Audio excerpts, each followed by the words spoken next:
Assalamu alaikum wa rahmatullahi wa barakatuh mes chers frères et sœurs.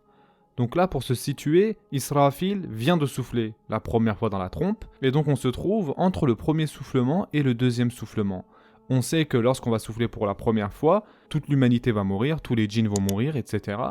La question qu'on va se poser aujourd'hui est de savoir si les anges mourront eux aussi lorsque l'on soufflera dans la trompe. L'opinion populaire est la plus courante et que oui, en effet, les anges mourront eux aussi. De ce fait, on peut dire qu'il y a un consensus unanime concernant la mort des anges avec tout le reste de la création. Ceci nous amène à un point important qui est que ce n'est pas parce que la majorité des gens pensent cela que c'est forcément vrai. Mais c'est vrai que la majorité des personnes a cette idée bien ancrée que même les Melekul Maut vont mourir eux aussi, que Djibril va mourir, que Israfil va mourir et que Mikaïl va mourir. Quelles sont les évidences utilisées pour cela, pour appuyer leur point de vue? Bien sûr, les versets du Coran comme celui-ci. Allah Azzawajal dit « Et n'invoque nulle autre divinité avec Allah. Point de divinité à part lui, tout doit périr, sauf son visage. À lui appartient le jugement, et vers lui vous serez ramenés. » Surat Al-Qasas, verset 88. Donc là, c'est clair et net, on voit bien que c'est écrit « Tout doit périr, sauf son visage. » Et d'ailleurs, il y a plusieurs versets très explicites de ce genre dans le Coran. De plus, il y a un hadith très connu que tout le monde a déjà entendu.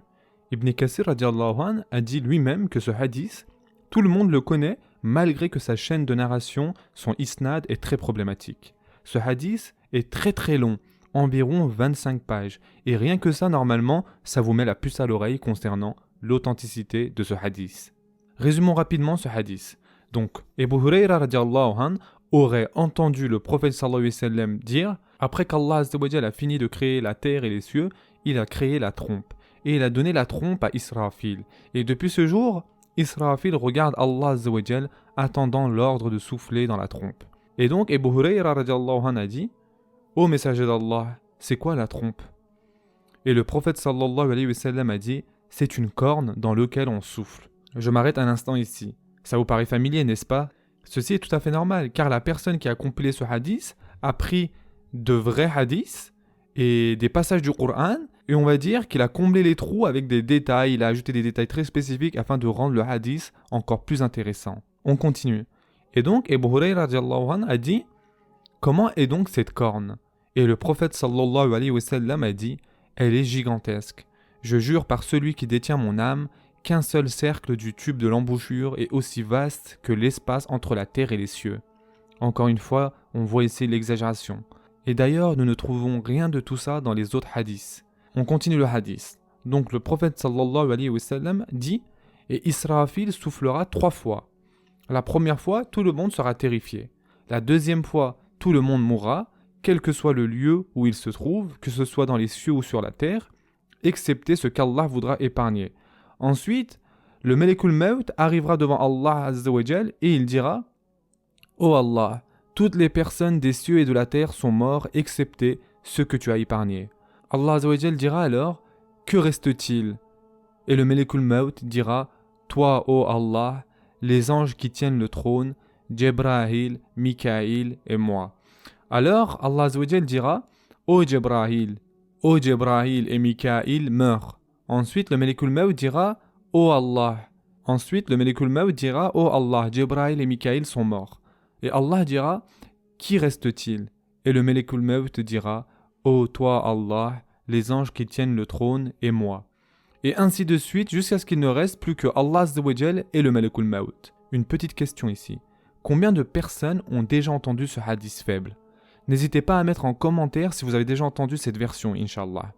Et donc ensuite, Allah Azzawajal dira au Melekul Maut « Qui reste-t-il » Et il répondra « Il reste toi qui ne meurs pas et moi-même. » Allah dira alors « Tu es une créature parmi mes créatures que j'ai créées dans un objectif déterminé, meurs donc. » Il mourra alors, et il ne restera qu'Allah l'unique, le dominateur. Et donc Allah Azzawajal dira avec une voix très forte « Qui reste-t-il » Et il n'y aura personne pour répondre. Et Allah Azzawajal dira « Je suis Al-Jabbar » et il dira « À qui appartient ce royaume aujourd'hui ?» Mais il n'y aura personne pour répondre. Et Allah Azzawajal dira lui-même « Il appartient à Allah l'unique. » Comme on l'a dit depuis le début, ce hadith sans aucun doute n'est pas authentique. Et comme Ibn Kathir radiallahu anh a dit, il y a certains contenus, certaines phrases authentiques à l'intérieur. Donc dans ce hadith, nous avons une évidence que les anges vont mourir eux aussi, d'accord? Et donc l'interprétation que les anges vont mourir nous proviennent de deux hadiths faibles, comme celui qu'on vient de citer, et le sens général dans le Coran des versets sur le jour du jugement. Et donc, comme vous vous en doutez maintenant, il y a une autre interprétation et un autre groupe de personnes qui pensent le contraire concernant les anges. At-Tabari mentionne dans son tafsir que les anges ne mourront pas à plusieurs reprises. Ibn Hazm, le fameux ulama d'Andalousie, dit dans son livre qu'il n'y a pas d'évidence explicite que les anges mourront. S'il y avait au moins un seul délil, je n'aurais jamais dit ça. C'est ce que dit Ibn Hazm. Mais il n'y a rien qui le prouve et de plus, ce n'est pas logique que les anges mourront car ils sont au Jannah et le Jannah est une place où il n'y a pas la mort. Et les anges, nous savons qu'ils seront au Jannah et ils ont été créés au Jannah et ils doivent vivre au Jannah. Il dit, de plus, la mort signifie la séparation de l'âme de son enveloppe corporelle. Et les anges n'ont pas d'enveloppe corporelle, ils ne disposent pas de corps. Et en plus de cela, notre prophète sallallahu alayhi wa sallam nous a explicitement dit que les anges ont été créés à partir de lumière. Donc ils n'ont pas de corps. Et donc Ibn Hazm a dit, qui a dit que les anges allaient mourir? Maintenant, El-Wahidi appuie cette position. Et donc dans son tafsir, il dit, lorsque Iblis est venu à Adam alayhi salam et a essayé donc de le convaincre de manger de l'arbre interdit, qu'est-ce que Iblis a dit à Adam alayhi salam? Il a dit, la raison pour laquelle Allah t'a interdit de manger de cet arbre est que si tu manges de cet arbre, tu deviendras un ange, ou tu deviendras de ceux qui vivent pour l'éternité. El-Wahidi dit, parce que les anges vivent pour l'éternité et ne meurent pas. Et Adam alayhi salam savait que les anges vivaient pour l'éternité et ne mourraient pas. Parce que si les anges mouraient, Adam alayhi salam n'aurait pas eu cette tentation. Quel aurait été son intérêt de manger de cet arbre? D'autres ulémas ont aussi dit que les anges ne meurent pas, basés sur les hadiths dans Bukhari et Muslim. Le prophète sallallahu alayhi wa sallam faisait des du'a à Allah subhanahu wa ta'ala dans lequel il a dit « Je cherche refuge auprès de toi, ô Allah. Tu es celui qui meurt jamais, alors que les djinns et les humains meurent. » Quelle est l'évidence dans ce hadith? Le prophète sallallahu alayhi wa sallam n'a pas mentionné les anges ici. Il a dit les djinns et les hommes meurent. Tout ça pour dire qu'il n'y a pas vraiment d'évidence explicite et de preuves irréfutables concernant la mort des anges. Et honnêtement, pour être clair là-dessus, il n'y a pas vraiment de bénéfice de savoir si les anges mourront ou pas. Cela ne va pas changer notre amal, cela ne va pas changer notre sort à nous, n'est-ce pas? Mais maintenant, au moins, vous ferez votre propre idée sur ce sujet. Pour résumer, entre les deux soufflements dans la trompe, nous ne savons pas qui restera toujours en vie et de toute façon, cela ne va pas faire une différence dans notre iman.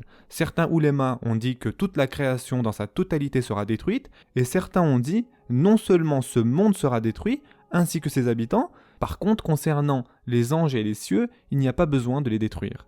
La prochaine fois, Inch'Allah, nous parlerons de ce qu'il se passe juste après le soufflement dans la trompe pour la deuxième fois. Il y aura, comme vous le savez, la résurrection de toutes les créatures d'Allah et ensuite, il y aura le grand rassemblement. Donc, on parlera en détail de ce grand rassemblement, Inch'Allah. Prenez soin de vous, mes chers frères et sœurs, et à très prochainement, Inch'Allah.